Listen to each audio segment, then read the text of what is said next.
할렐루야. 오늘 본문 말씀은 창세기 39장 6절에서 9절 말씀입니다. 창세기 39장 6절에서 9절 말씀. 주인이 그의 소유를 다 요셉의 손에 위탁하고 자기가 먹는 음식 외에는 간섭하지 아니하였더라. 요셉은 용모가 빼어나고 아름다웠더라. 그 후에 그의 주인의 아내가 요셉에게 눈짓하다가 동침하기를 청하니 요셉이 거절하며 자기 주인의 아내에게 이르되 내 주인이 집안의 모든 소유를 간섭하지 아니하고 다 내 손에 위탁하였으니 이 집에는 나보다 큰 이가 없으며 주인이 아무것도 내게 금하지 아니하였어도 금한 것은 당신뿐이니 당신은 그의 아내임이라. 그런즉 내가 어찌 이 큰 악을 행하여 하나님께 죄를 지으리까. 이렇게 말씀을 기록되었습니다. 유혹과 거절과 그리고 누명. 유혹을 거절했더니 누명을 썼습니다. 성경에는 그 시편 53편 1절에서는 어리석은 자는 그 마음에 이르기를 하나님이 없다 하는도다. 저희는 부패하여 가증한 일을 행하며 이렇게 말씀했어요. 하나님을 모르는 이 아내가 하나님을 모르는 보디발의 아내가 죄를 서슴지 않고 요셉에게 함께 범하고자 하는 그런 위험한 일을 지금 말씀으로 우리가 보았습니다. 우리는 성도는 한평생 통해서 시험과 유혹을 받습니다. 오늘 본 말씀대로. 그런데 우리는 오히려 강한 시험에는 잘 견딜 때가 있습니다. 그런데 의외로 은밀한 유혹에 잘 넘어갈 때가 종종 있다고 하는 거예요. 그런데 유혹은 이겨야 합니다. 승리하는 삶으로 자신의 삶을 이끌어 가야 하는 거죠. 요셉처럼. 요셉은 동침을 요구하는 주인의 처에게 단호하게 말했어요. 내가 어찌 이 큰 악을 행하여 하나님께 죄를 범하겠습니까? 그렇게 구절에서 얘기하는 거예요.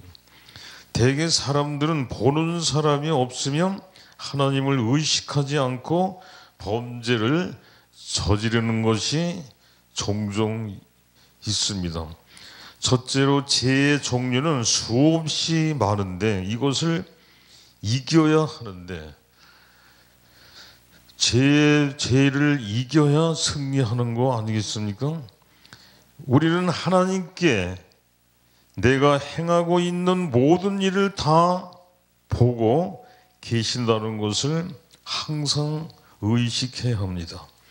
우리 하나님 아버지께서는 말씀대로 하나님이 하늘에서 인생을 구워 살피사 지각이 있는 자와 하나님을 찾는 자가 있는가 보신다고 이렇게 시편 53편 2절에서도 말씀하고 계시는 거예요.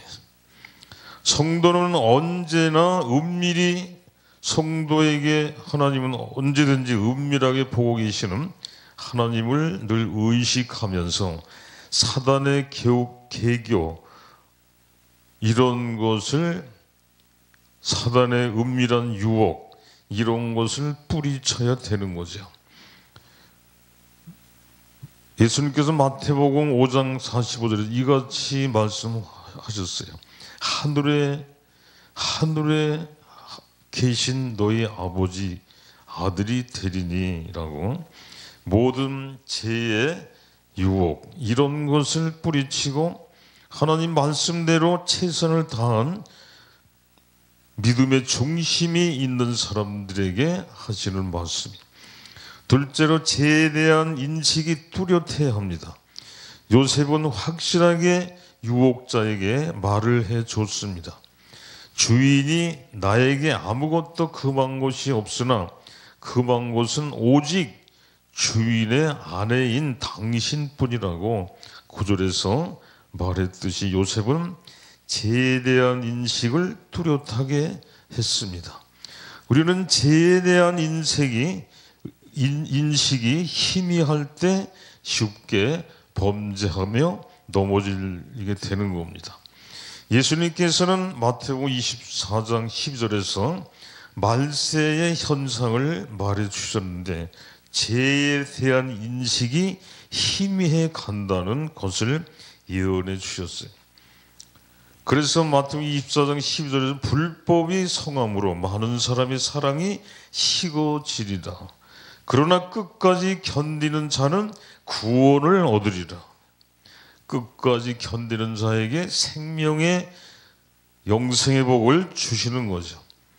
죄에 대한 뚜렷한 인식을 가지고 살아가야 합니다. 하나님은 말씀하셨습니다. 복 있는 자에 대해서 시편 1장 1절에 보니까 복 있는 사람은 악인의 길을 쫓지 아니하며 죄인의 길에 서지 아니하며 오만한 자리에 앉지 아니한다고 말씀하고 계시는 거예요. 예수님께서 마태복음 5장 37에서 이렇게 말씀하셨습니다. 오직 너희의 말은 옳다 아니라 하라. 이에서 지나는 것은 악으로 쫓아나느니라. 이렇게 말씀하고 계셨어요. 요셉이 자기 옷을 버려두고 도망친 것 같이 단호한 결단이 믿음의 사람들에게는 경우에 따라서 필요한 것이요. 옳지 못한 불법을 말씀대로 아니라고 단호하게 요셉처럼 그렇게 하는 것이 성경적으로 맞는 겁니다. 예수님께서 마태복음 5장 30절에서 말씀하시기를 내 오른손이 범죄하거든 찍어버리라. 이렇게 말씀하셨습니다. 범죄에 대해서, 죄에 대해서 얼마나 엄하게 말씀하시는지 몰라요. 셋째로 고난 중에도 성실하게 견디는 자는 하나님께서 우리에게 주신 가장 큰 약속은 우리와 함께 하시겠다는 말씀입니다. 고난 중에도 성실하게 믿음을 견디는 자, 그런 자에게 하나님께서는 항상 함께 하셔서 하나님의 말씀을 의지하고 살아가는 자에게 현재 당하고 있는 고난이 제 아무리 힘들더라도 하나님이 함께하고 계시는 걸 우리가 늘 인식하고 살면, 그러면 어떤 힘든 고난일지라도 견딜 수 있습니다. 요한복음 14장 18절에서 내가 너희를 고아와 같이 버려두지 않고 너희에게 오리라. 이렇게 말씀하셔서 오셨습니다. 성령으로 오셔서 우리 각 사람에게, 믿는 사람들에게 내주하고 계시죠. 지금 이 시간에도 하나님이 우리와 함께 계십니다. 요셉은 억울한 누명까지 쓰고 옥에 갇혔을 때도 불구하고 자신에게 맡겨준 일은 게을리하지 않고 성실하게, 진실하게 자기에게 맡겨진 옥사의 모든 일을 잘 감당해내는 그러한 사람이었습니다. 하나님께서 함께 하시는 자는 고난 중에도 큰 일을 또는 작은 일을 다 충성스럽게 순종하면서 합니다. 이것이 성도의 모습이죠. 그러나 교만한 사람은 자기의 처지를 한탄하면서 큰 일은 능력이 모자라서 못하고 작은 일은 희해서 하지 않습니다. 이런 성도가 되면 안 됩니다. 하나님께서는 함께 하는 자는 하나님께서 함께 하시는 자는 어디서든지 신뢰를 받고 복을 받는 것입니다. 그리고 빛과 소금의 역할을 잘 해서 하나님 의와 영광이 그를 통해서 드러나게 되는 겁니다. 잠언 3장 4절에서는 그리하면 하나님과 사람 앞에서 은총과 기죽의 영임을 받으리라. 하나님 말씀 중심으로 사는 자들이 그런 대우를 받는다고 말씀하는 거예요. 우리가 지금까지 어떻게 살았을지라도 우리는 잘못 살고 잘못해서 죄에 연결되는 그런 이 세상사의 일들이 얼마나 많은지 몰라요.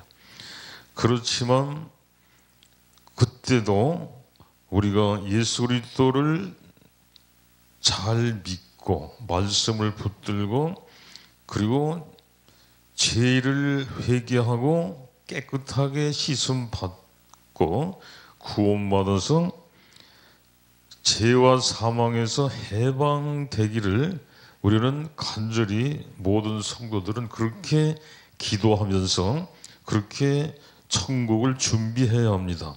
이 땅에 사는 동안은 우리 육체가 이 땅에 사는 동안은 천국을 날마다 준비하면서 살아야 합니다. 이제 지금부터 좋은 생각을 하도록 노력을 합시다. 그리고 항상 상대방이 누가 됐든지 좋은 말만 하고 좋은 처세를 하고 교회에서 하나님의 말씀으로 인도해 주시는 그대로 옳은 행실과 좋은 행함만 하도록 노력을 해야 합니다. 그렇게 최선을 다해서 하는 사람을 하나님이 도와주시고 이 땅에서도 평안의 은혜를 주십니다. 그러면 그 사람이 예수 그리스도 안에서 새 사람이 되고 그리고 결국엔 천국을 들어가는 거죠. 우리 모두는 천국에 다 들어갈 수 있도록 항상 준비하는 우리가 되도록 주의 이름으로 축원드립니다. 그리고 누가복음 21장 19절에서 너희의 인내로 너희 영혼을 얻으리라 이렇게 말씀했어요. 우리는 참고 견디고 인내하고 그리고 말씀 중심으로 갈 수 있도록 100% 다 하지는 못해도 중심을 보시는 하나님 앞에 믿음을 잘 잃지 않고 모든 행함이 그렇게 가면 주님께서는 우리를 반드시 천국에 입성할 수 있도록 그렇게 붙들어 주시고 인도하실 줄로 믿습니다.